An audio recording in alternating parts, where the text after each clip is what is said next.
کیا ماہ رمضان میں شوگر کی بیماری کی وجہ سے روزہ چھوڑ سکتے ہیں؟ ایک بھائی کا سوال ہے کہ میری والدہ کی عمر اس وقت تقریباً 60 سال کے قریب ہے اور وہ شوگر کی مریضہ بھی ہیں، تو وہ روزہ نہیں رکھ سکتی، تو کیا روزے کے بدلے فدیہ ادا کر دیا جائے تو یہ کافی ہوگا؟ تو یہ بڑا اہم سوال ہے، کیونکہ اس وقت ہمارے ملک میں شوگر کی بیماری بہت عام ہے، اور آپ کو پتہ ہے کہ اس بیماری کی شدت کی وجہ سے بندے کو پیاس کی شدت ہوتی ہے، بھوک کی شدت زیادہ ہوتی ہے، تو زیادہ پریشانی اور تکلیف ہوتی ہے۔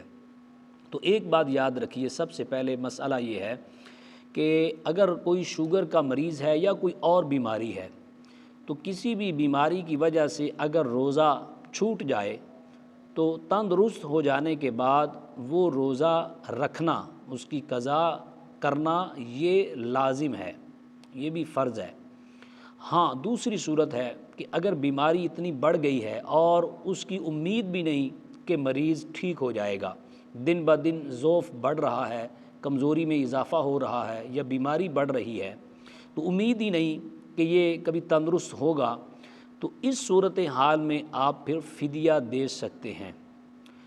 اور یہ بھی یاد رکھیے کہ فدیہ ادا کرنے کے بعد مہینے بعد یا 2 مہینے بعد اگر بیماری ختم ہو جاتی ہے یا مریض اتنا تندرست ہو جاتا ہے کہ وہ روزہ رکھنے کے قابل ہو گیا ہے، تو پھر حکم یہی ہے کہ وہ دیا ہوا فدیہ وہ باطل ہو جائے گا اور دوبارہ روزے رکھنے ہوں گے، دوسری بات۔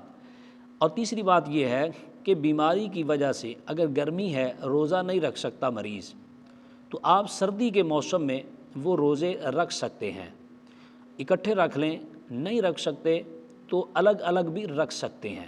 یعنی بہتر یہی ہے کہ مریض تندرست ہو جانے کے بعد وہ روزہ رکھے۔ اگر امید نہیں ہے تو پھر فدیہ ادا کیا جائے۔ فدیہ کتنا دیا جائے گا؟ قرآن پاک میں اللہ پاک نے فرمایا فَمَنْ كَانَ مِنْكُمْ مَرِيضًا أَوْ عَلَى سَفَرٍ فَعِدَّةٌ مِّنْ أَيَّامٍ أُخَرَ وَعَلَى الَّذِينَ يُطِيقُونَهُ فِدْيَةٌ طَعَامُ مِسْكِينٍ۔ فرمایا تو تم میں جو کوئی بیمار ہو یا سفر میں ہو تو جتنے روزے چھوڑے اتنے روزے اور دنوں میں رکھ لے۔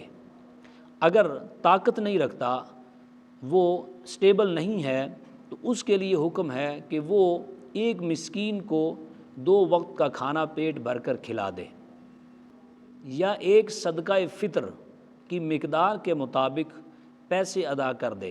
یعنی اس وقت 2023 میں جو علماء نے صدقہ فطر کی مقدار جو قائم کی ہے وہ تقریباً 350 کے قریب ہے، یعنی 350 350 کے قریب ہے، جو اس وقت ہمارے ملک پاکستان میں مہنگائی کی وجہ سے جو گندم مہنگی ہو گئی ہے، تو آپ 350 کے حساب سے فی روزے کا فدیہ ادا کر سکتے ہیں۔ تو یہ مسئلہ تھا، امید ہے آپ کو یہ بات سمجھ آ گئی ہوگی۔